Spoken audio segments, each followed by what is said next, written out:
Bienvenue tout le monde pour ce premier Parlons de Trail, hein, d'une longue série, je l'espère. Alors le but de cet événement qu'on va qu'on va considérer récurrent, c'est de vous proposer des moments d'échange sur différents thèmes. Ça va être parfois des partages d'expériences, parfois des échanges sur un thème particulier. On va essayer de faire ça de manière assez récurrente, peut-être pas tous les mois, mais au moins tous les 2 mois, n'est-ce pas Romain? Je pense qu'on va partir un peu là-dessus. Et parfois ce sera des partages d'expériences et parfois ce sera, comme je disais, des thèmes un peu particuliers sur lesquels on va approfondir ou les connaissances ou la discussion. Voilà. Et aujourd'hui, donc, c'est le thème d'un partage d'expérience avec les athlètes, alors qu'on va dire élites, qui sont dans notre équipe. Hein. Donc, Samir, Hugo, il n'y a pas Alban, il n'est pas encore arrivé, il arrivera après. Hein. Non, Alban arrive à 13h30, ouais, parce qu'il Ok. bosse. Ouais. Donc voilà. Donc petit partage d'expérience et puis on va aussi ouvrir le micro pour les questions que vous auriez.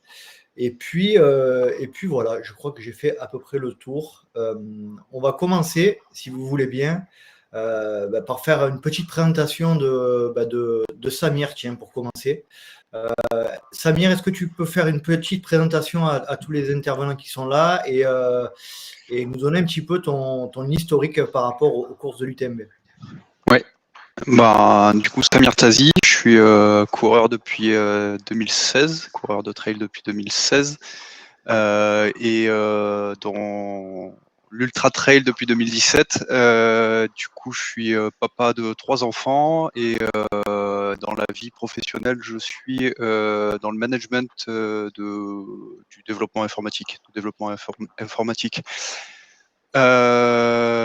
L'UTMB, donc j'ai fait 4 participations, 2019, 2021, 22 et 23. Et donc je suis allé au bout 3 fois, en améliorant à chaque fois les temps pour faire le tour. Avec une meilleure performance à 24, autour de 24h50. Ok. Cette année, tu participes à une des courses de l'UTMB ou pas? Alors, cette année, je ne participe pas à l'événement de l'UTMB pour la première fois depuis 5 ans, hors Covid, pour souffler un petit peu l'été, parce que ça demande quand même pas mal de prépa, ce petit truc, ce tour de cailloux. Voilà, donc c'est pour l'année prochaine, ça sera pour l'année prochaine. Parfait, ça vient, impeccable. Hugo, à toi, je te laisse te présenter rapidement et puis nous dire un peu ton lien avec l'UTMB et ce qui va se passer pour toi cette année. Salut, je m'appelle Hugo. Moi je fais que ça, je suis trailer professionnel pour Adidas principalement. Et mon lien avec l'UTMB, ça va faire la 4e fois que je suis sur l'événement UTMB. J'ai fait la YCC, la course pour les jeunes, il y a quelques années. J'avais fait la CCC et TDS et UTMB. Donc la CCC, c'est là où j'ai fait mon meilleur résultat, j'avais fait top 5. Et voilà. Et cette année, j'y retourne sur la CCC parce que les 100 miles, j'en ai un peu marre. C'est un peu trop long, ça. Et voilà. Et je pense que c'est tout ce qui est important. Maintenant, je vis plutôt dans les Alpes. Et avant, j'ai commencé le trail il y a 7 ans, dans le sud, dans le Var, vers Grenoble. Et maintenant, depuis 1 an, 2 ans, je suis en Haute-Savoie. Parfait, merci beaucoup Hugo. Thomas, je vais te laisser la parole. Est-ce que c'est toi qui accompagne Samir et Hugo depuis un moment déjà maintenant, sur le temps? Hugo, ça va faire. Je crois qu'on a fini la. Ça va être la 2e saison. Ouais, c'est ça. Je pense que ça va faire 2 ans en novembre. C'est ça. Et Samir, Samir, je l'ai accompagné plusieurs fois. Donc sur quelques saisons. Là, je sais pas, ça doit faire peut-être. Ça fait 7 ans, donc on doit se connaître depuis 5-6 ans peut-être. Oula, ouais, même depuis mes débuts, puisque tu étais coach ex-athlé quand j'ai démarré, en 2016. Voilà, ouais, donc Voilà, ça doit ça fait. faire 8 ans. Ouais, c'est ça. Ça doit faire 8 ans. Ouais, c'est ça. Et bon, on va rentrer un petit peu dans le détail de vos partages d'expérience, etc. Et puis de ce qui va se passer aussi dans les semaines à venir et dans les mois à venir. Mais l'objectif de cet échange, c'était pas uniquement de faire un partage élite pour comprendre comment ça fonctionne, mais c'est aussi mettre en relation vos partages d'expérience avec nos niveaux, milieu de tableau, milieu de peloton, fin de peloton, etc., pour qu'on puisse un peu comprendre ce qu'on peut utiliser de ce que vous mettez en place pour, mis à part une belle VO2, pour pouvoir être plus performant. Donc voilà. Thomas, qu'est-ce que toi, de ton côté, dans un premier temps, tu peux dire par rapport à la différence entre les athlètes élites que sont... alors on considère que les athlètes élites aujourd'hui, c'est une cote ITRA ou UTMB qui dépasse selon les formats 750, 800. On considère qu'on est catégorisé entre guillemets de cette manière. Mais toi, de ton côté, voilà, quelle est la différence fondamentale entre ton approche par rapport aux préparations de Samir, Hugo, Alban? On parle dans la préparation. Dans la préparation. Ouais. Dans la préparation, comme disait Hugo tout à l'heure, en fait, il y a déjà une différence entre Hugo et Samir dans le style de préparation. Parce que Hugo, lui, c'est son boulot, il est athlète professionnel, donc il peut s'entraîner, on va dire, 2 fois par jour, récupérer entre les 2 entraînements, pas forcément faire des énormes blocs comme on va faire avec quelqu'un qui a moins le temps, parce qu'il va faire un kilométrage régulier. Donc c'est vraiment déjà la grosse différence. Déjà, entre 2 élites, on va avoir une différence. Alors imaginez bien, entre quelqu'un qui a moins de temps ou qui veut consacrer moins de temps au sport, ça va être encore plus flagrant dans le style de préparation. Surtout qui peut. Qui peut ou qui veut. Qui peut, ou qui veut, effectivement. Complètement. Les deux fonctionnent. Donc, par exemple, Samir, lui, il est quand même obligé, dans certains moments, de mettre beaucoup de volume d'un coup pour compenser le manque de volume, en fait, on va dire, chaque semaine. Et si on consacre encore moins de temps, mais on va être ce qu'on voit la plupart du temps. Après, si on prend on va dire une prépa classique, pour que le corps puisse encaisser la distance, très souvent, on va faire des blocs de 3-4 jours pour préparer un UTMB ou une TDS. Mais comme on avait vu avec Hugo, c'est pas forcément le cas chez des élites, quoi. Ils vont pas forcément faire les 160 en 3 jours, comme on le voit la plupart du temps, quoi. Hugo, toi de ton côté, comment tu vis aujourd'hui la relation coach-athlète avec Thomas? Est-ce que tu peux nous faire un petit retour? Est-ce que tu es satisfait de cette relation-là, de proximité, etc.? Est-ce que tu peux nous en dire un peu plus? Moi, avec Thomas, je suis quand même quelqu'un d'assez indépendant, on va dire. Donc, pendant longtemps, j'avais un entraîneur, mais je me suis même entraîné seul pendant beaucoup d'années. Donc, je pense que c'est pas toujours évident avec Thomas. Je veux dire, Thomas, c'est ça que j'aime bien la relation avec Thomas, c'est qu'il me laisse aussi faire un peu ce que j'ai envie. On va dire, c'est un échange entre nous deux. C'est plus un échange, des lignes directrices qu'on veut respecter, des choses comme ça, avec des séances clés que je veux faire. Mais il y a un réel échange. Moi, c'est pas une relation où j'ai un plan et j'applique le plan, ça j'arrive pas trop, en fait c'est contre ma nature. Mais ouais, ça me fait vraiment du bien parce que en fait c'est moi en tant que quand t'as que ça à faire de ta journée, en fait tu peux toujours plus en faire. En fait c'est assez dur en fait limite de pas trop en faire par rapport à moi parce qu'en fait moi j'ai la motivation pour s'il faut aller 35 heures, j'ai la motivation pour faire 35 heures dans la semaine, mais pour réussir parfois c'est plus on va dire un travail de canalisation, de j'en fasse pas trop de Thomas que l'inverse. Et ça fonctionne aujourd'hui? T'as l'impression de... C'est quoi? Il te le dit franchement, là Hugo, ça fait peut-être un peu trop cette semaine, etc. Vous parlez franchement sur ce genre de points?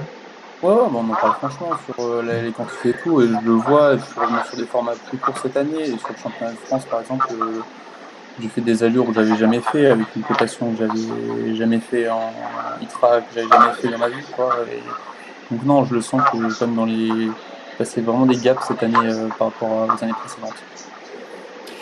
Samir, ton côté, un petit retour d'expérience sur la relation par rapport à Thomas et l'aspect organisationnel et communication?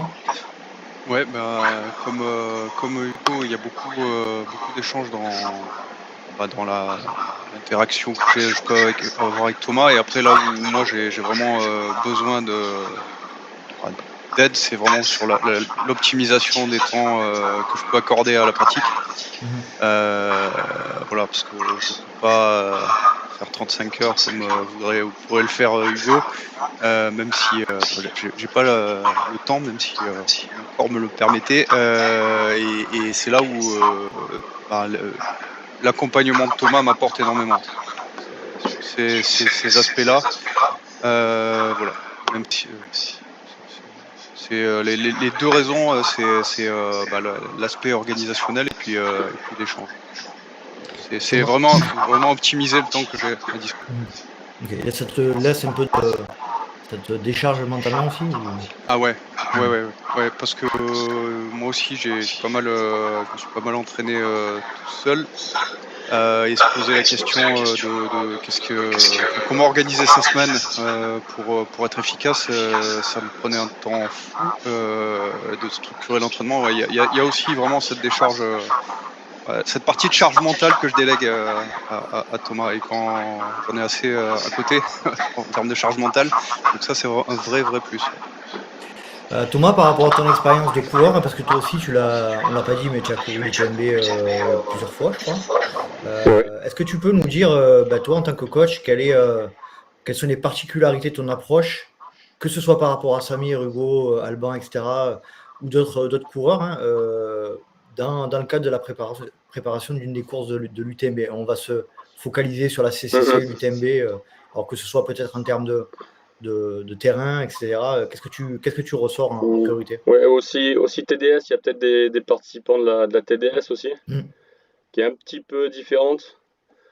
Mais en fait, le parcours surtout CCC, on remarque que TDS, c'est un peu pareil. C'est des parcours en fait qui sont quand même assez variés, je trouve. C'est pour ça aussi, je pense que ça a un tel succès, c'est que tu vas y retrouver un peu tout sur l'ensemble du parcours. Tu as autant du roulant que un peu de technique, que des grandes montées, des grandes descentes. Donc c'est vraiment je pense, une course où il faut être polyvalent. Tu vas pas être sur un truc très montagnard ou un truc très roulant, mais il faut travailler un petit peu tous les différents caractéristiques du trailer. Et c'est ça qui est intéressant, et je pense que c'est pour ça qu'elle a autant de succès. Hein. Je sais pas ce que vous en pensez, Hugo et Samir, vous avez fait pas mal de courses, mais ces parcours-là, ils sont quand même assez exigeants en termes de variété, de qualité qu'il faut avoir sur le parcours. J'étais sur le parcours cette semaine, et ouais, c'est ce que j'ai remarqué, c'est que première bosse sur la CCC, tu te prends une montée de 1500 mètres raide, et après tu as une autre partie où tu fais 35 bornes et tu n'as que 1000 de D+ sur 35 bornes. Donc ouais, c'est ça, il y a un peu de tout, et je pense que le trailer qui est fort là-dessus, c'est vraiment complet, on va dire. Il n'y a pas un avantage pour quelqu'un qui est forcément fort à plat ou fort en montée, c'est vraiment de tout. Et on l'a vu pour les personnes qui ont été fortes dessus. Samir, tu as abondé? Ouais, c'est un parcours qui apporte pas mal de variété, comme vous l'avez dit. Moi, pour info, mes 3 premiers UTMB, je les ai, par obligation familiale, je les ai quasiment tous préparés dans la région d'Aix-en-Provence, donc en faisant très peu de montagnes. Et voilà, avec des qualités de coureur, on peut aussi s'exprimer sur ce parcours-là. Voilà. Après, là où ça coince, effectivement, c'est sur les portions plus montagne, mais ouais, il y a une vraie diversité dans ce parcours qui permet à différents profils de pouvoir perfer ou s'épanouir sur le parcours, quoi. Enfin, se trouver sur le parcours. Parfait. Et on va pouvoir parler un peu de la TDS. Tiens. On accueille Alban. Salut Alban. On est très heureux de te recevoir aujourd'hui. Petite présentation. Très bien, parfait. Très bien. Petite présentation, si tu peux, Alban. Qui es-tu et quel est ton historique, toi, avec ces fameuses courses de l'UTMB? Donc, Alban Berson, moi j'habite à Névache, dans le Briançonnais, depuis une dizaine d'années quasiment. Là, je travaille en tant que pisteur nordique à Névache l'hiver et l'été dans le tourisme, au niveau d'un camping, et voilà, dans la gestion du tourisme à Névache. Et voilà, je suis dans la team Altra Europe là, depuis 4 ans quasiment. Et donc, mon expérience avec l'UTMB, déjà, j'ai fait la TDS en 2021, où je fais une 4e place, super content. Et voilà. 2022, je vais sur l'UTMB, j'avais un objectif de passer sous les moins de 24. Et je fais une très belle course parce que je fais 22h27, donc très content et une 13e place. Donc voilà. Donc l'année d'après, l'année dernière, j'ai voulu y retourner pour essayer de rentrer dans le top 10. Sauf que j'ai eu un boulot compliqué avec ce camping là à Nevache et avec la canicule, il y a eu beaucoup de monde. Donc trop de travail et voilà quoi. J'ai abandonné la course au 110e kilomètre sur l'UTMB. Et voilà, un peu déçu, mais voilà. Très bien, parfait. Et on peut peut-être revenir du coup, comme il y a Alban, sur les caractéristiques des parcours, comme tu viens de parler des deux principaux. Qu'est-ce que tu mettrais en avant, toi, au niveau des caractéristiques TDS et UTMB? La TDS, moi, je trouve qu'elle est plus jolie déjà d'une. Après, ça, c'est personnel. Mais après, je la trouve plus technique quand même, plus sauvage. C'est plus des singles monotraces. C'est vrai que l'UTMB, il y a quand même des singles qui font quasiment 1,50 m de large tellement ils sont pratiqués. À part la partie des pyramides calcaires où c'est un petit peu plus bien montagnard et pas évident. Mais après, le reste, les sentiers sont quand même bien larges et bien tracés. Et voilà quoi. La TDS, c'est vrai qu'il y a une première partie avec 50 km et 2005 de dénivelé. Où là, c'est assez roulant, ça va assez vite. Hein. Je pense que dans la tête, on est quasiment à presque 10 à l'heure. Et après, dès qu'on quitte Bourg-Saint-Maurice, on fait une montée de 1900 mètres de dénivelé. En une fois, on fait, je sais plus, en 2 fois, je crois qu'on descend 100 mètres de dénivelé pour remonter. Et jusqu'au passeur de Pralognan. Et toute cette partie Beaufortin, là, tout ça, là, c'est assez technique et sauvage. Et c'est très joli. Hein. Toi, cette année, les objectifs, c'est quoi? Ça sera TDS. Normalement, pour l'instant, je suis malade, donc ça fait une semaine que j'arrive pas à m'entraîner. Donc la date arrive, ça va être dans 20 jours. Donc là, je vais faire un test de Covid, voir ce que ça donne. Mais normalement, c'est la TDS. Donc à voir. Très bien. Sinon, il faut tourner sur Nice UTMB comme j'avais prévu. Très bien. Et voilà. C'est quoi les objectifs pour toi te concernant, vu que tu as quand même fait une 4e place, une belle 4e place en 2021, t'as dit? Ouais. L'objectif, c'était au moins d'essayer de faire le même chrono, voire mieux. J'ai fait 19h57. Donc, je voulais faire un meilleur chrono, mais le tracé a changé. Donc, faut voir comment ça change un peu la donne. Et la place, après, on verra bien, parce que le niveau augmente de plus en plus. Hein. Il y a déjà eu 4 ans de passé là, entre 2021 et maintenant. Donc, le niveau augmente et donc on verra ce que ça donne. Très clair, merci beaucoup Alban. On parlait de la spécificité de l'entraînement versus des terrains d'entraînement là-bas. Donc on a dit, hein, Thomas, des terrains relativement divers et variés, surtout sur l'UTMB et la CCC, où on peut trouver des parcours, des portions montagneuses et des portions où il faut courir beaucoup. On dit souvent que l'UTMB c'est roulant. De manière un peu facile, je trouve. Est-ce qu'on peut le dire réellement? Est-ce que c'est technique pour ceux qui ne connaissent pas la course? Thomas? Après, tout dépend de tes terrains d'entraînement. Dans le sud, c'est très technique ici, donc forcément, ça ne nous paraît pas technique.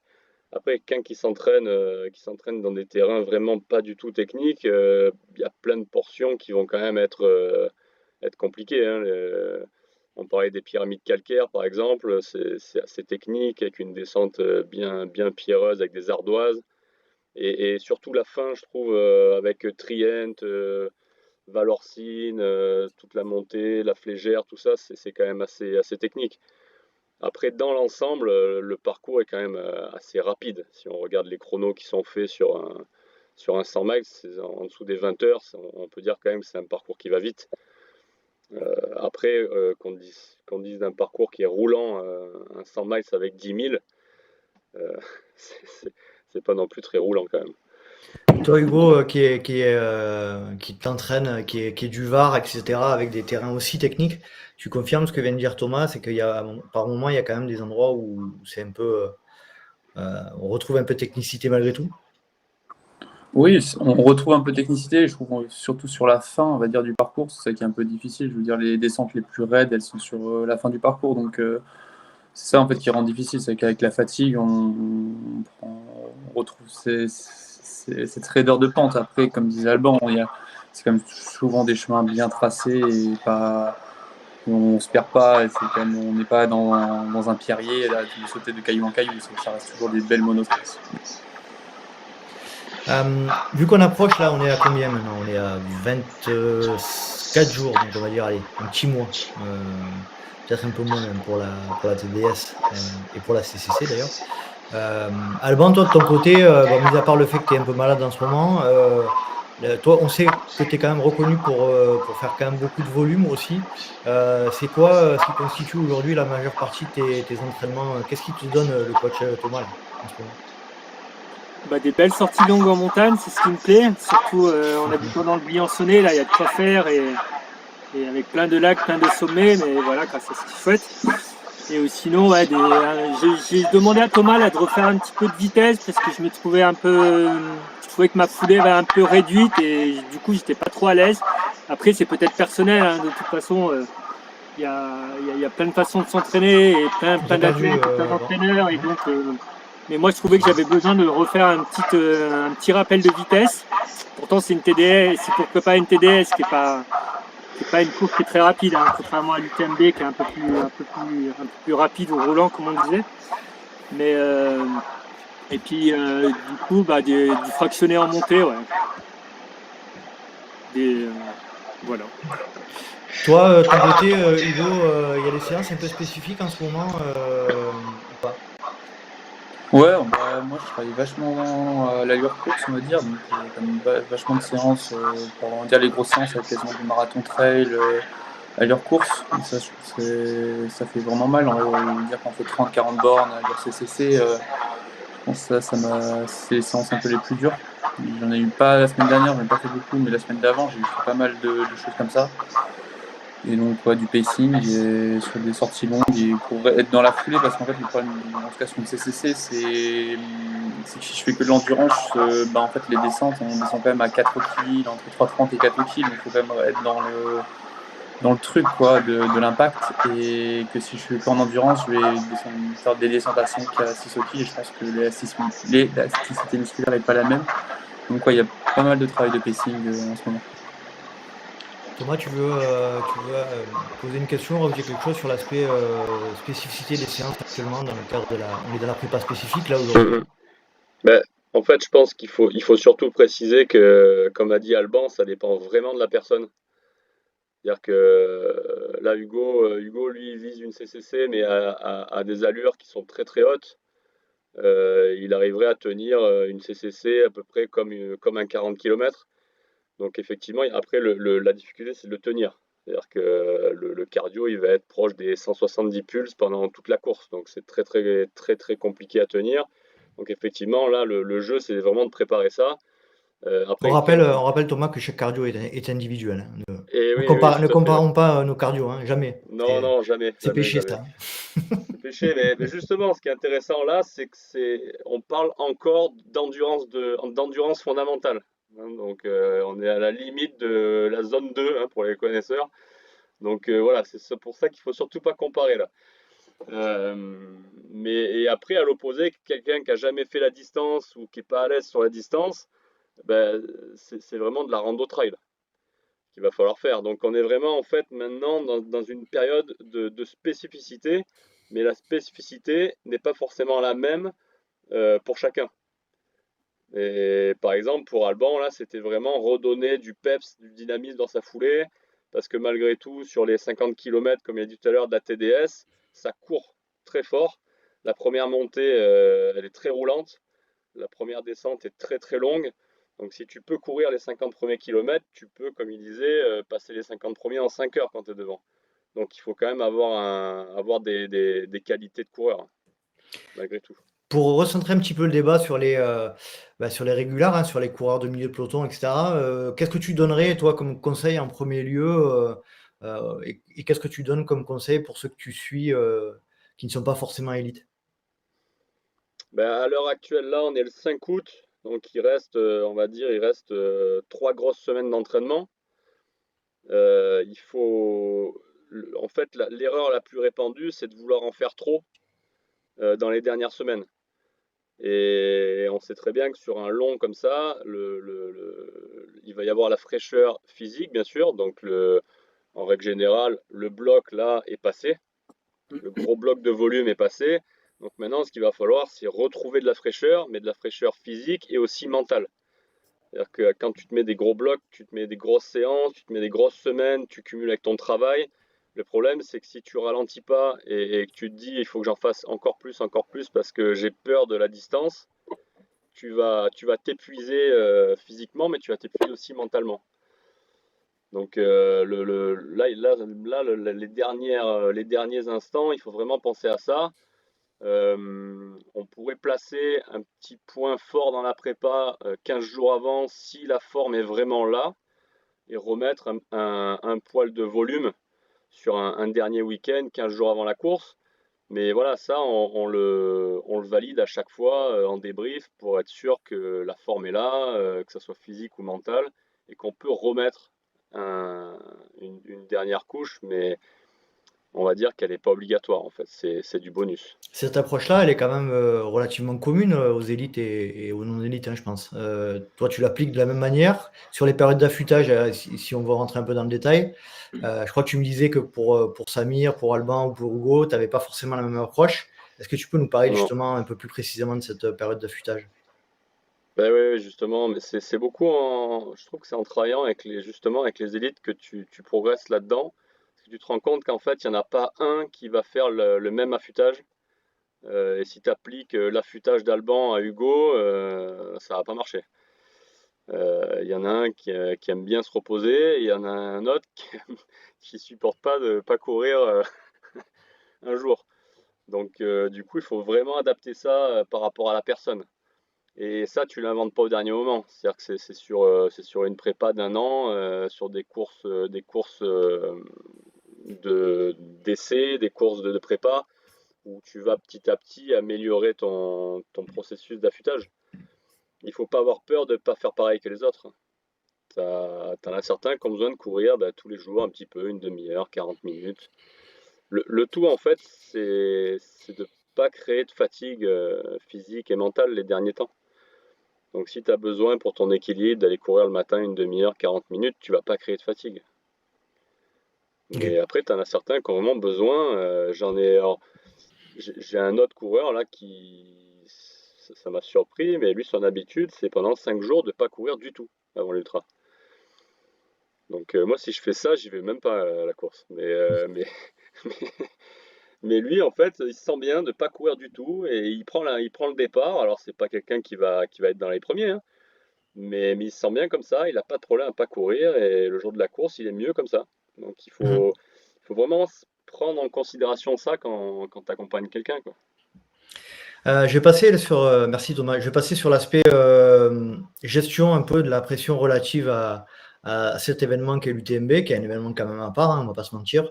Toi Samir, bon, je vais te poser la question à toi parce que cette année était assez relax, donc ça va aller, on ne va pas te mettre de pression. Ouais. Quelle est la différence, toi? Comment tu l'as vécu cette avant-course d'un point de vue mental? Alors, ce qui est particulier avec l'UTMB, enfin la course UTMB, c'est la densité qu'on retrouve sur ce type de format. Habituellement, les courses qu'on fait sur ces formats-là, il n'y a pas énormément de densité. Là, l'UTMB, on va retrouver tous les élites et ça part fort. Et en fait, fort pour un 100 miles. Moi, toute la difficulté que j'ai à l'approche de l'événement, c'est justement de canaliser cette excitation et cette envie de partir pour faire un départ le plus posé possible, ce que j'ai toujours du mal à faire.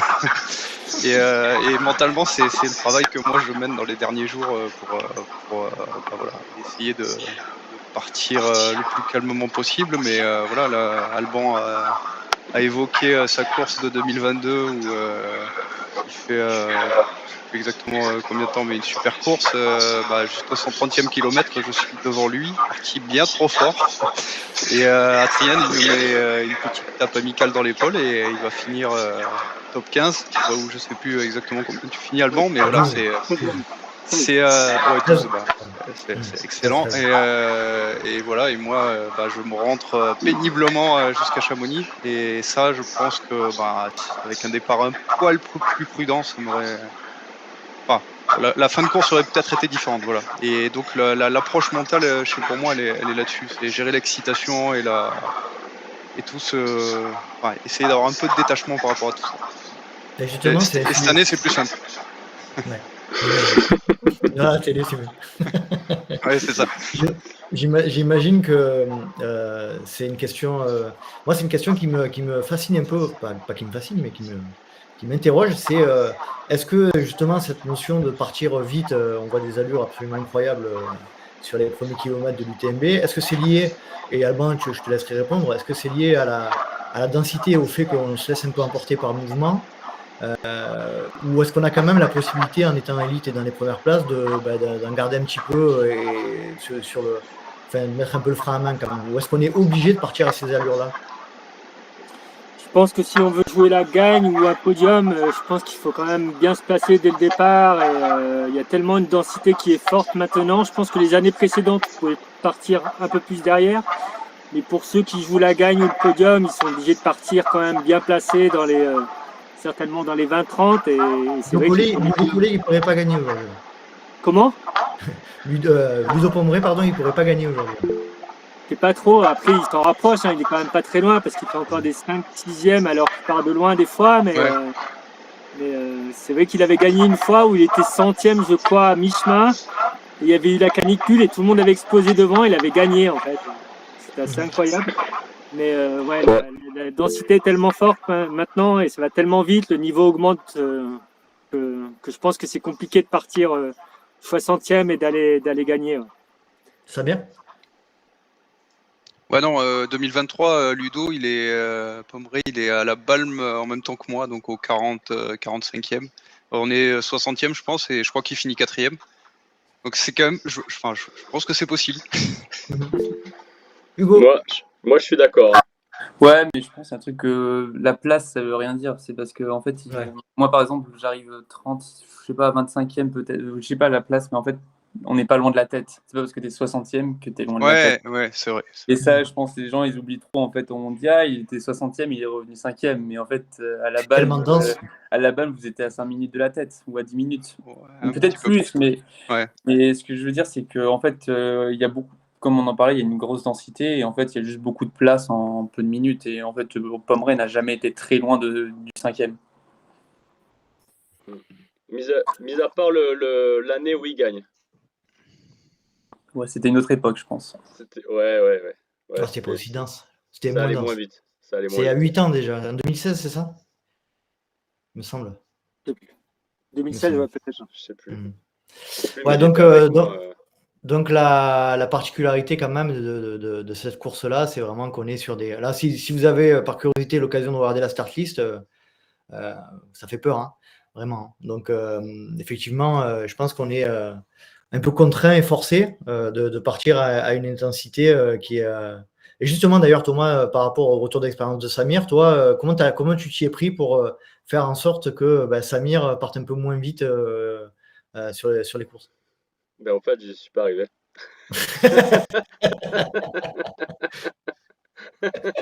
Merci. Si.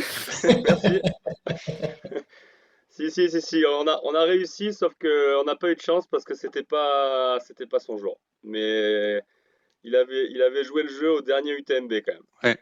Ouais. Il avait réussi au dernier UTMB, mais il était malade, donc on n'a pas pu savoir vraiment si ça avait marché. Mais je pense qu'il a quand même fait un bon chemin au niveau mental, avec l'aide aussi de Maxime, je pense. Maxime Grace, notre préparateur mental, ouais. Je pense qu'il y a beaucoup à gagner à travailler dans ce sens-là, parce que moi je suis persuadé qu'il faut que tu cours à ton rythme. Et si tu es en sur-régime sur un 100 miles, tu vas pas me dire que tu vas faire ton meilleur chrono. C'est-à-dire que le meilleur chrono, je pense, sur 100 miles, c'est quand tu es à ton rythme maxi, hein, ton 100%. Mais si tu es à ton 120%, les 20 premiers kilomètres, je vois pas ce que ça va t'apporter en fait au final sur tellement d'heures. Et en plus, on le répète, des chemins qui sont roulants, qui sont larges, où tu n'as aucun problème pour doubler, pour gérer ton allure. Donc si je vois pas ce que ça peut t'apporter en fait. À part peut-être au niveau mental, de pas lâcher, de suivre quelqu'un. Mais est-ce que tu peux suivre quelqu'un sur 100 miles? Franchement, c'est costaud. Hein.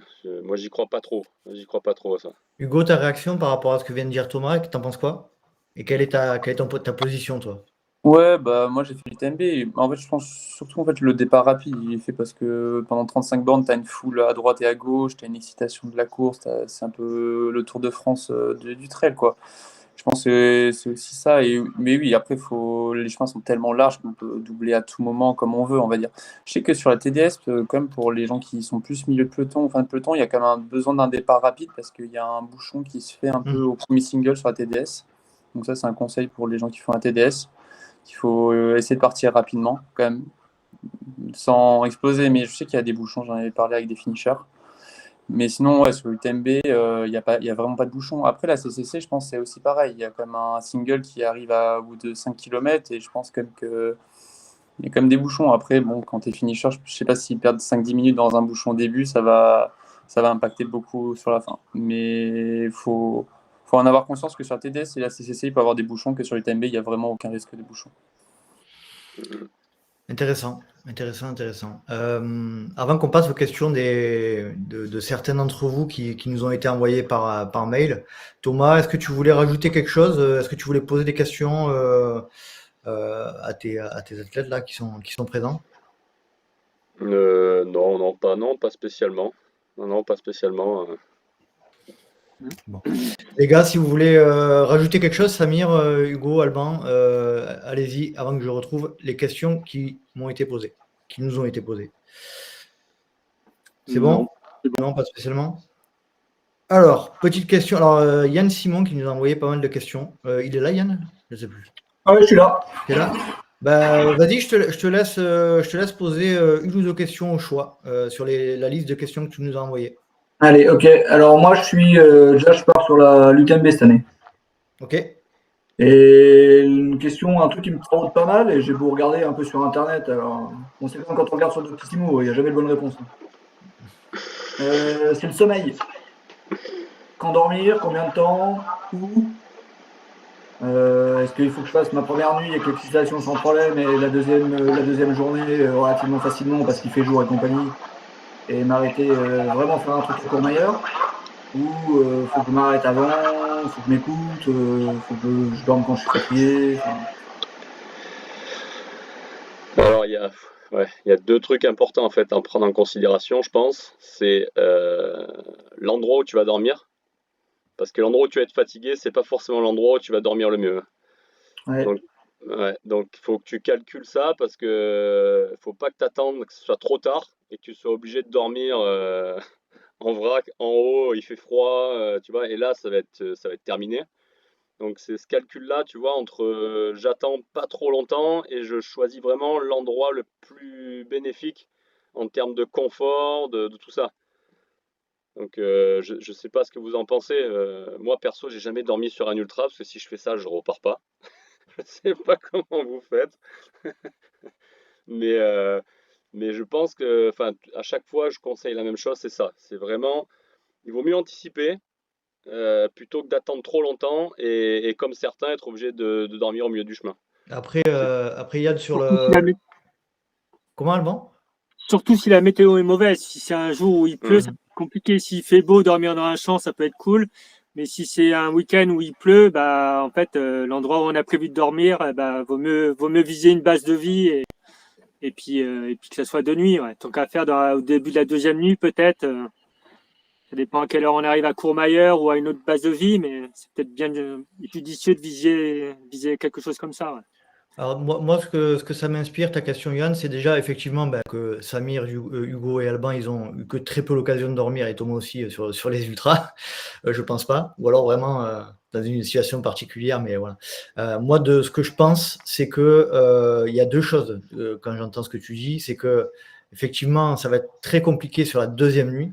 La première nuit, en règle générale, ça se passe plutôt bien si on a fait, si on a relativement bien dormi les nuits précédentes et si on a quand même, si on a eu voilà, une hygiène de vie de ce point de vue-là, c'est normal. Donc la première nuit, en règle générale, ça se passe plutôt bien. C'est la deuxième nuit où c'est vraiment compliqué. Et moi, je suis intimement persuadé de la puissance vraiment des micro-siestes sur 5-10 minutes, même si parfois on a l'impression de ne pas dormir. Moi, je suis intimement persuadé qu'il vaut mieux essayer par moment dans certains endroits. Alors, je ne connais pas exactement tous les ravitaux de l'UTMB, peut-être que Thomas, tu pourras compléter, mais je suis intimement persuadé que ça ne sert pas forcément à grand-chose d'essayer de dormir une demi-heure, une heure, et que se positionner, c'est pour ça que le choix stratégique de l'endroit dont parlait Thomas est important.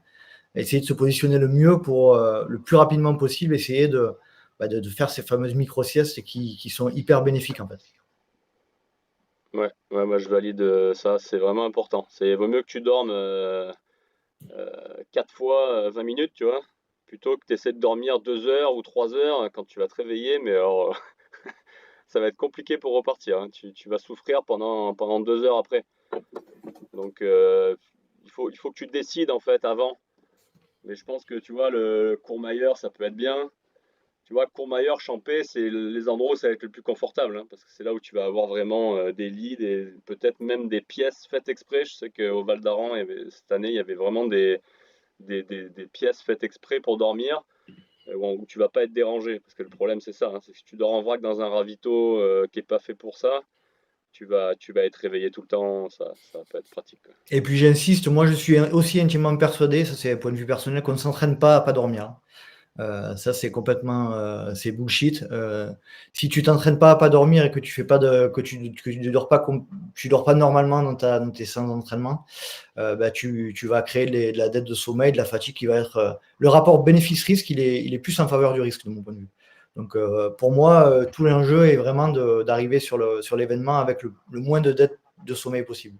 Est-ce que tu as une autre question, Yann? Ouais. J'avais quoi? Le jour de la course, j'avais une question sur la nutrition, mais bon, le départ il est à 18h, je pense que ça ne change pas grand-chose au rythme de repas normal. Les gars, Samir, Alban ou Hugo, si ça vous inspire, la nutrition avant le départ, qu'est-ce que vous faites? Moi, personnellement, je mange normalement. Semaine avant de course, je mange toujours ce que je mange d'habitude. J'essaie de faire mon même petit déj, mon même repas. Pas de folie, quoi, en fait. Je réfléchis pas trop. J'ai pas un plan diète précis. Juste, je mange normalement. Quand j'ai faim, je mange. Si j'ai pas faim, je mange pas, quoi. Je me prends pas plus la tête. Et le départ à 18h, te fais pas manger un peu plus tard à midi ou tu changes pas ça, tu calcules c'est pas ça, en fonction c'est ce que je de fais. l'heure du départ? Non, je mange quand j'ai faim. Et si j'ai un peu encore plus faim, je reprends une petite banane. En fait, on part quand même sur un UTMB qui est 40 heures. Donc, si t'as pas digéré ton repas, je pense que t'inquiète pas, t'auras le temps de le digérer, quoi. Donc, en fait, je pense juste si t'as faim, tu manges un peu. Si t'as pas faim, tu manges pas. Et je pense qu'il faut pas se mettre un stress de plus. Je pense qu'il y en aura déjà assez avec le départ.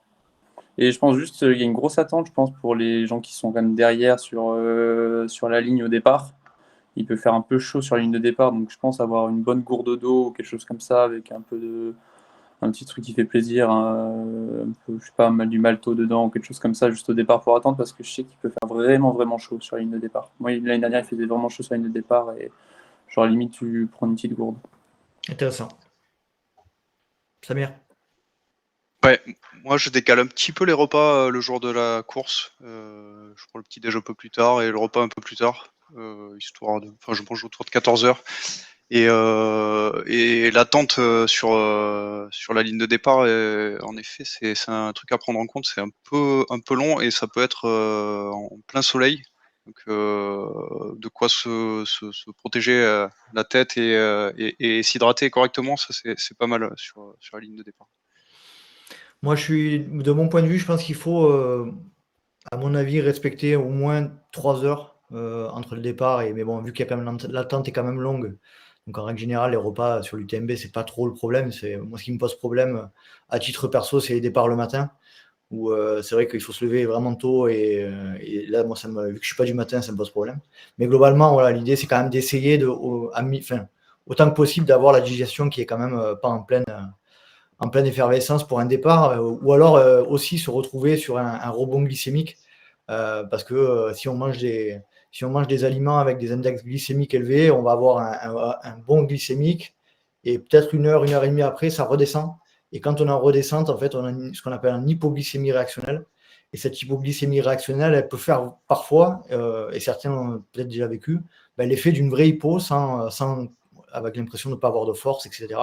Donc, arriver dans ce pic glycémique, dans cette retombée glycémique au départ, ça peut être très, très problématique. Donc, faites juste attention, de mon point de vue, à ce que vous mangez dans les 2-3 heures avant. Thomas, si tu peux compléter.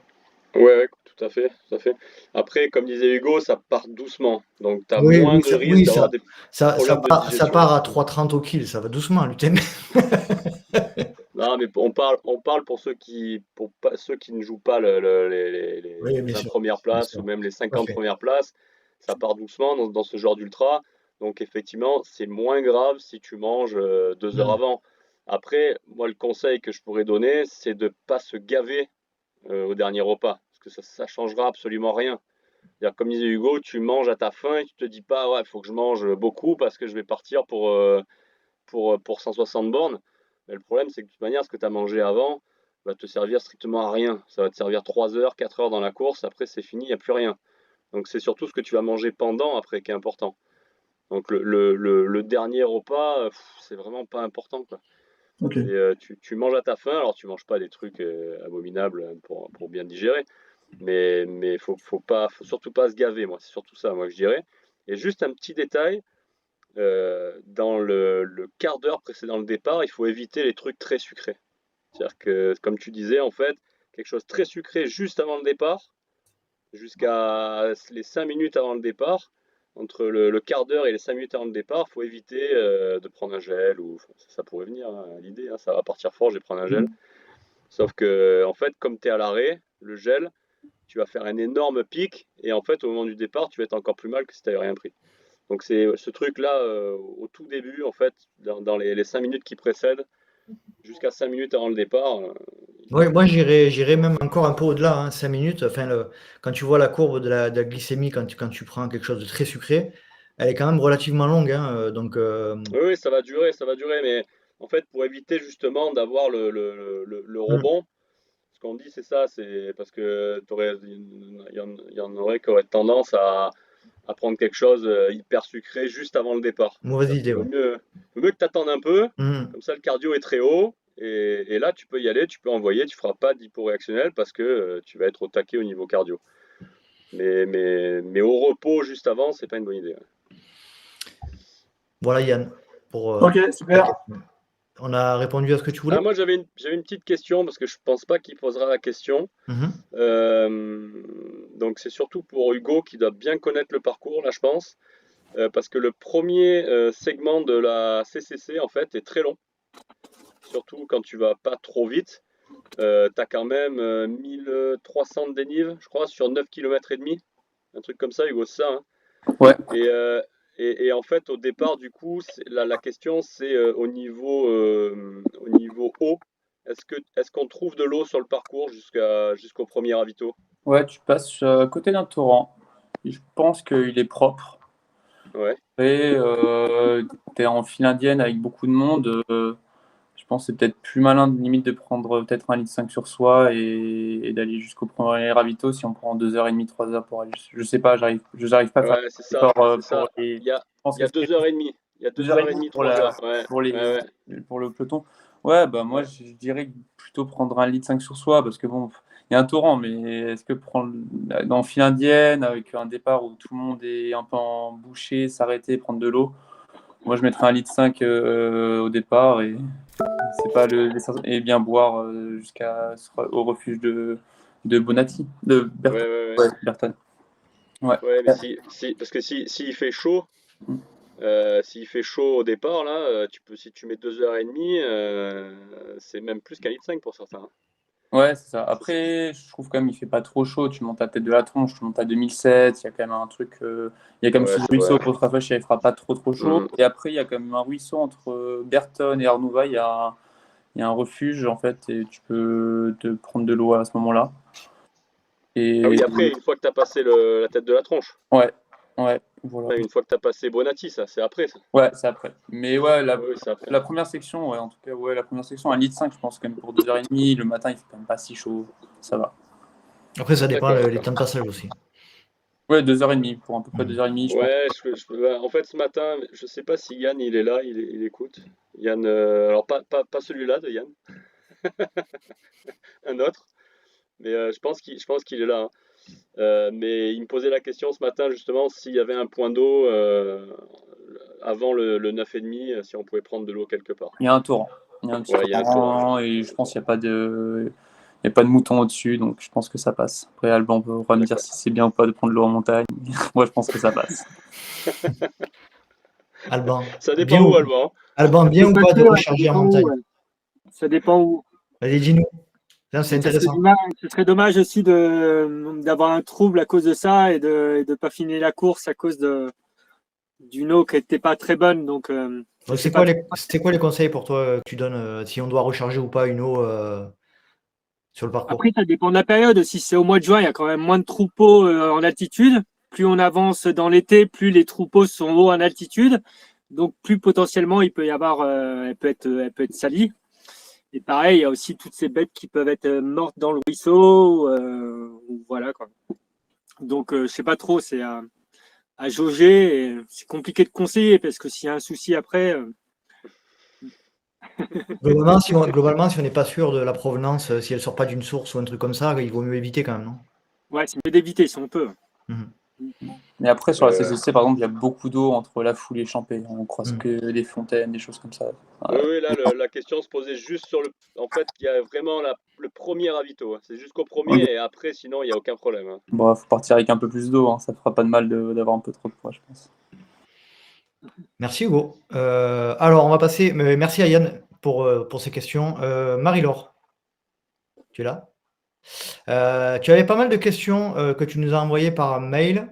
C'était des questions un peu plus générales sur l'approche de la compétition, etc. Tu peux réactiver ton micro ou pas? C'est bon. C'est bon? Voilà. Salut Marie-Laure. Oui, c'est bon. Allez, Bonjour. vas-y, je te laisse poser une ou deux questions que tu auras choisies préalablement. Voilà. Bonjour à tous et merci beaucoup pour l'initiative. Là, je suis en transit entre deux montagnes. Mon casque ne fonctionne pas, donc j'espère que Très bien, voilà, ça va à peu près. parfait.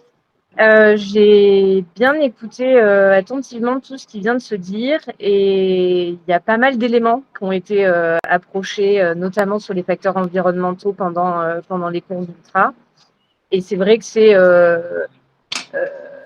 peut-être pour mettre un petit peu de cadre, moi je suis une petite coureuse en milieu naturel depuis quelques mois et je suis accompagnée par Olivier depuis le printemps des gens. Donc voilà, j'ai évidemment une immense curiosité sur le monde du trail, mais si là il fallait resserrer, c'est peut-être un peu lourd comme première approche, mais je me demandais pour tout, là que ce soit, donc je crois j'ai entendu Hugo, Thomas, Alban et Samir, si j'ai bien retenu les prénoms, sur les ultras, je me posais la question à quel point, à quel volume vous faisiez alors je sais qu'il y a la reconnaissance et la visualisation, mais enfin la visualisation de votre parcours, et ça recoupe un peu avec tous les facteurs environnementaux que vous avez parlé. Les points d'eau, est-ce que c'est lent, quels vont être les reliefs?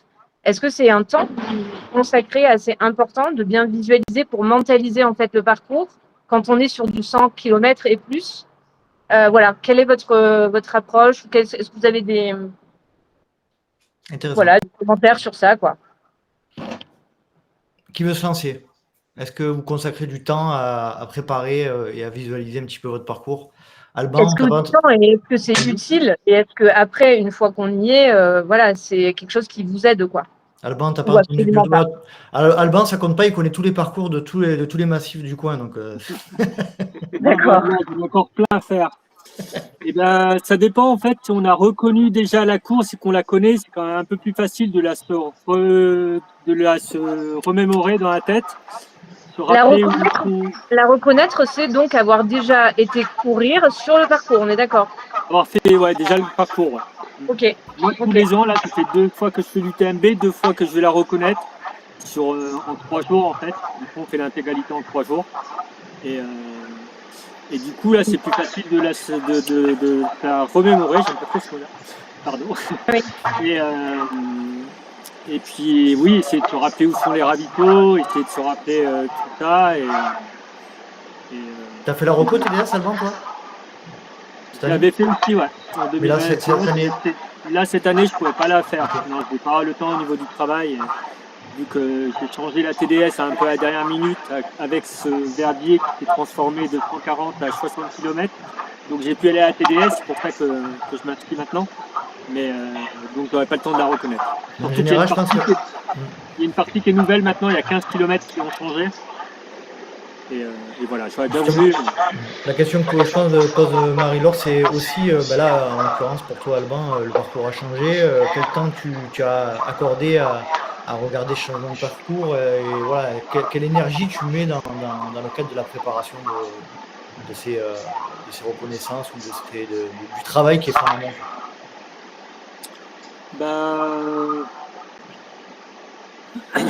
Après, j'essaie de regarder sur une carte les parties qui ont changé, là, notamment sur la TDS. Après, les ravitaux sont toujours au même endroit, donc ça c'est chouette. Donc j'aurai ces repères-là. Mais sinon, en termes de temps, je ne sais pas trop combien ça peut durer de temps, mais il y a aussi les. Non, mais disons, c'est quelque chose, c'est quelque chose qui fait partie de votre préparation sur les ultras. Et est-ce que vous partez de toute façon pas à l'aveugle, mais c'est vraiment, oui, est-ce que pour vous c'est quelque chose, c'est un outil qui va vous aider durant la temporalité de la course, quoi. Vraiment de se dire, je vais mentaliser tout le parcours. Là, il y a l'invito, cela, c'est plus sur le facteur mental, plus que sur comment on fait pour visualiser un parcours, quoi. Je sais pas si je suis claire. Hugo, peut-être? Oui, si, ça va nous aider, hein, c'est sûr. Hein, et ça, moi, c'est plus la préparation d'avant-course que la préparation d'ultra en général. C'est plus une préparation d'avant-course et puis préparer aussi avec ses ravitailleurs et voilà. Et après, il y a tout calculer le nombre de glucides selon le temps de course entre chaque ravitaillement. Donc, ça permet de passer du temps sur ce profil et sur cette carte et sur cette visualisation qu'on a plus ou moins, parce que cela dépend si on a fait la course ou pas déjà, si on a reconnu la course. Et après, quand j'ai pas reconnu la course et que j'ai pas le temps d'aller passer du temps sur le parcours en amont, je regarde quand souvent il y a les profils en 3D. Comme là, Verbier, c'est ce que j'ai fait. J'ai passé pas mal de temps sur le profil 3D pour voir où étaient les montées, les descentes, où sont les ravitaux, où est-ce que. Et puis après, sur une carte également pour voir comment ça se passait. Et puis pour aiguiller aussi mes parents qui me retrouvent sur les différents postes pour me ravitailler. Donc toute cette partie-là, la préparation des ravitaux et dessiner ce profil-là, ça permet d'enregistrer ce parcours. Hugo, tu voulais réagir, je crois. Ouais, mais je pense surtout, c'est que déjà, je pense qu'on adore la montagne, donc c'est déjà un plaisir en fait de regarder. Moi, c'est une excitation d'aller voir le parcours, de voir là on va passer. Je pense qu'on s'inscrit sur une course, peu importe les trailers, on adore aller regarder là on va passer, tout parce que c'est un. Donc je pense que ça coûte rien à personne. On peut le faire. Ça nous projette dans la course, dans notre petit rêve à chacun. Donc déjà, je pense que c'est un gros plaisir. Et je pense que le fait de savoir où on va et tout, je pense sur le trail, il y a beaucoup d'inconnus. Et si on peut enlever quelques inconnus de la matrice, ça fait jamais de mal en fait. Parce que de toute façon, il va y avoir plein d'erreurs, il va y avoir plein de choses à gérer. Donc les inconnus qu'on peut gérer, ça va nous permettre d'aller plus vite sur le jour J. Voilà. Merci Hugo. Toi, Samir, de ton côté, sur l'aspect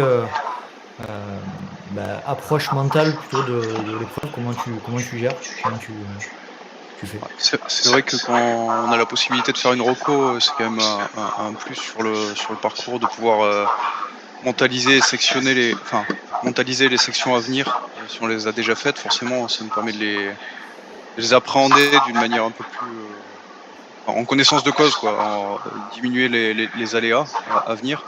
Après, sur certains parcours, si on n'a pas la possibilité de faire de reco, ce qui est pas mal, c'est ce que propose Alban là, de visualiser les parcours en 3D. Et ce que moi j'ai l'habitude de faire aussi, c'est de regarder les temps de passage des participants précédents, enfin des autres années, et entre les différentes sections, et on peut du coup anticiper une section qui va être compliquée techniquement et ce qui se voit pas forcément sur une carte. Voilà, la diag que j'ai fait l'année dernière, j'avais remarqué que j'ai plus le mémoire, mais sur une certaine section de descente, on avait 8 bornes avec 400 de moins, on mettait plus d'une heure et quart ou quelque chose dans le genre. Ça m'a interrogé, et effectivement ça n'a pas loupé, c'était hyper technique et hyper raide, et du coup la progression se faisait lentement, et le fait de le savoir, ça permet quand même de se préparer à la course sereinement. Intéressant.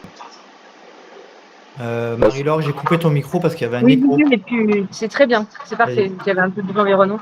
Non, mais je vois aussi que l'heure approche aussi vers la fin, donc voilà. Merci pour vos deux réponses. Et c'est vrai que c'est cette question-là qui, je pense, doit animer absolument tout coureur. C'est la question de l'inconnu sur une course longue durée. Bon, il y en aurait d'autres des questions. Je me demandais comment vous passiez des franchissements jour-nuit quand c'était effectivement plus de 100 km.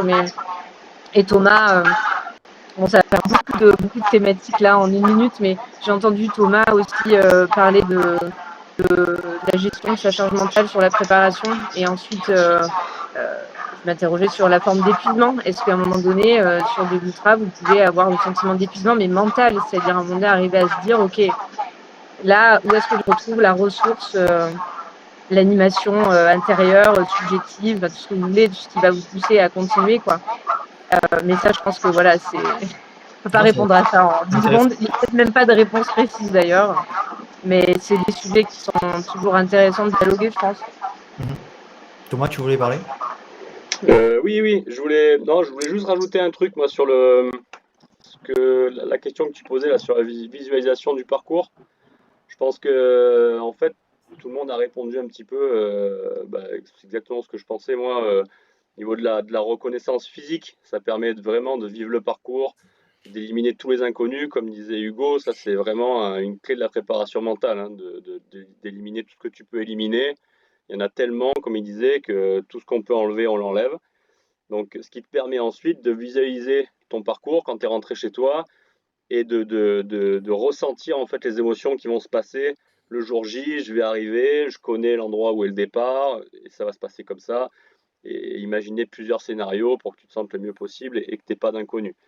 En revanche, par expérience, quand tu connais le parcours vraiment bien et que tu vas refaire la reco parce que tout le monde fait la reco et on te dit que c'est bien de faire la reco, ça peut faire l'effet inverse. C'est-à-dire que tu connais tellement le parcours, et quand tu es dans le dur et que tu connais parfaitement le parcours, parfois ça peut faire l'effet inverse. C'est-à-dire que tu te retrouves à te dire oh, là je connais par cœur, c'est l'enfer, mentalement je suis pas bien. Alors que si c'est la surprise, ou que tu l'as reconnu il y a 2-3 ans, et que voilà. Mais quand tu connais parfaitement le truc, moi je sais que parfois ça m'a joué des tours aussi. Donc voilà, c'est pas systématiquement chaque année tu vas reconnaître le parcours. C'est surtout pour bien connaître le truc et éliminer les inconnus, comme a dit Hugo, et pas autre chose. À la limite, justement, c'est laisser d'autant plus de place aux vrais inconnus, là, pour le coup.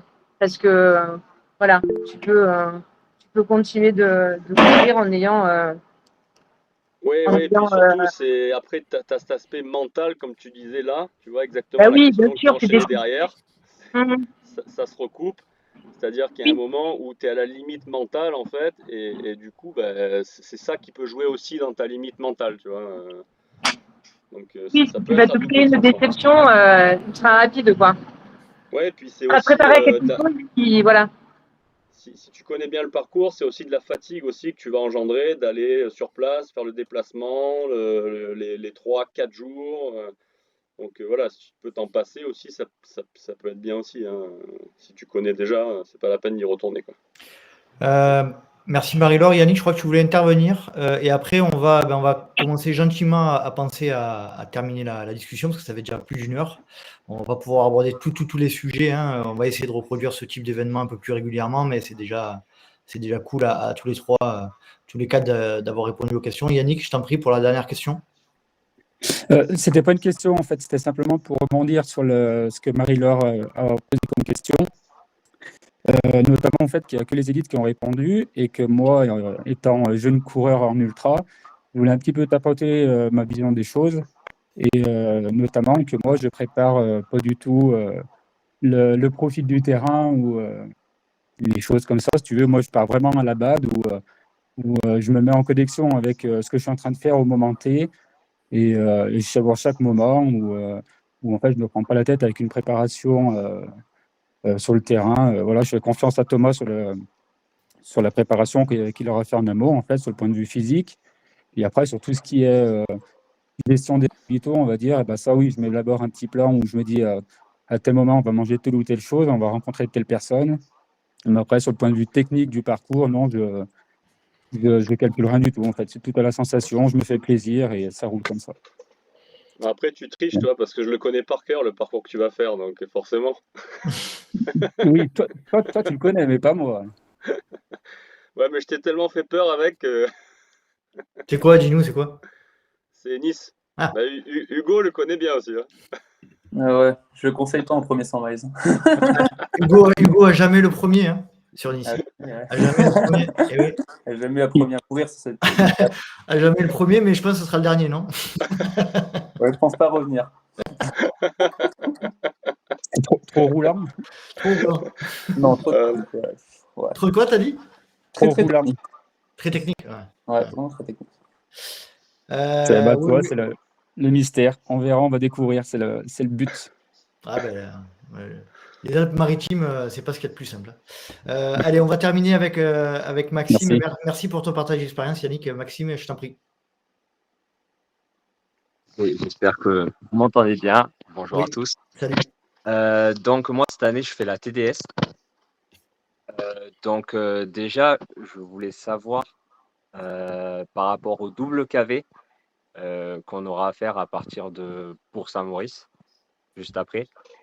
Toute la partie Beaufortin, est-ce que j'ai entendu pas mal de trucs sur cette partie, que c'était très technique. La partie aussi, la première montée jusqu'au passeur de Pralognan, c'est hyper compliqué. Je voulais avoir un peu vos retours sur ça, sur cette partie. Et puis voilà. Je pense que Peut-être Alban ou Hugo. Hein. Hugo qui t'avait... Ah bah oui. Tous les deux. Alban, vas-y, si tu veux répondre.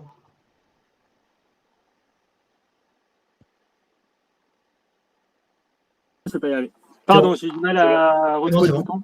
Nickel. Par rapport, en fait, la question, c'est pour savoir la partie Beaufortin après Bourg-Saint-Maurice. Ouais. Ouais. Comme je le disais, en fait, elle se fait en deux montées. Il y a quasiment presque 2000, sauf qu'il y a une petite redescente de 100 mètres de dénivelé et après on remonte. Et après, là, on passe ce passeur de Pralognan, là où c'est un peu technique. Ils ont dû mettre des équipements un peu de chaîne. Et voilà. Et c'est vrai que cette montée, elle est super longue. Et selon l'heure à laquelle vous allez passer, il peut faire très chaud. Et c'est pour ça qu'ils ont changé les horaires. Là, en 2021, ils avaient déjà changé les horaires parce qu'il y avait toute une partie du peloton qui passait en plein soleil. Ouais. Et quand c'était canicule, apparemment, il y avait plein d'abandons. Et du coup, ils ont changé notre horaire. Ils l'ont fait partir à 15 heures. Sauf qu'il y a eu l'accident avec le Tchèque qui est tombé là en 2021. Donc, ils ont rechangé l'horaire. Et voilà, c'est pour ça qu'il y a eu un peu tous ces changements. Et voilà, et oui, et du coup, la montée est très longue et il peut faire très chaud selon la météo et l'horaire à laquelle tu passeras. Mais voilà, je suis pas sûr d'avoir répondu complètement à la réponse. Non, mais après, c'était vraiment juste pour voir vraiment si c'était vraiment technique cette montée, si. Ça dépend. Ça dépend de ton degré de... Après, non. Après, moi, je suis en Ardèche, donc Ah, ça va. bon, les chemins techniques Entendable. encore, ça va, mais après, c'était vraiment pour voir ouais, le degré un peu de. Technicité, quoi. Voilà, La montée, elle n'est pas technique. Hein. Ce qui est technique, c'est la descente après, en fait. Ouais, mais c'est Oui. ouais, En fait, la montée, elle n'est pas technique. Je ne sais pas si elle est d'accord avec moi, mais moi, elle est longue et elle en finit un peu plus, mais il n'y a rien de technique dans la montée. C'est juste quand tu descends là où le check il est mort, bah. Ouais, la descente premier, d'après. quoi. Et ouais, bah, c'est là où c'est raide pendant 300 mètres. Mais ça passe assez rapidement. C'est technique, mais c'est pas infinissable la partie technique, je trouve, personnellement. Ok. Bon, ben très bien. Peut-être la fin de la première de la montée qui est un peu technique, mais c'est en montée, donc il n'y a pas trop de risques. Et après, à la descente, c'est vrai que dès qu'on bascule, en fait, là, on est vraiment dans du technique. Et il y a 50 mètres de dénivelé qui sont vraiment là, faut pas s'accoler. Et après, plus ça va, plus on descend. Ouais, il y a 300 mètres de dénivelé, comme Hugo disait, mais plus on descend, moins c'est technique. C'est vraiment à la bascule que là, il y a 50 mètres de dénivelé. Faut faire attention, mais normalement, il doit y avoir du monde à un peu protéger, un peu à guider. Et ils ont dû mettre des chaînes et ça va bien se passer. Mais voilà. Et plus on descend, moins c'est raide et plus c'est facile. Ok. Parfait. Merci, merci à tous les trois, tous les quatre d'avoir répondu aux questions. Bon, il y aurait énormément de questions à poser et on pourrait en parler pendant des heures et des heures. Et encore une fois, merci à Samir, à Alban et à Hugo d'avoir joué le jeu, c'est cool. Merci à vous trois, on vous remercie énormément. Thomas, est-ce que tu veux clôturer par un petit mot? Non, je remercie tout le monde aussi. C'est vraiment intéressant de pouvoir échanger comme ça, que ce soit avec des élites ou des coureurs qu'on accompagne et qui peuvent s'imprégner un petit peu de l'expérience. Et je trouve ça vraiment génial. Donc merci à tous surtout. Et on fera d'autres éditions et plutôt axées sur des sujets en particulier. Pourquoi pas la nutrition, pourquoi pas, voilà. Donc, on reviendra vers vous très prochainement comme on l'a fait cette fois, avec un petit mail en vous indiquant le lien visio. On était une vingtaine aujourd'hui, donc c'est une belle première édition, c'est cool, ça fait plaisir.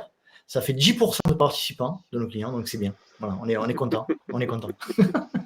Merci à tout le monde, et puis je vous souhaite de passer une bonne semaine et à très vite. Merci. Salut à tous. Merci à tous. Salut. Merci à tous. Je salue l'initiative en espérant à bientôt. Merci Marie-Laure. Salut. Merci, à bientôt. À bientôt. Au revoir. à tous. Avec plaisir. Au revoir.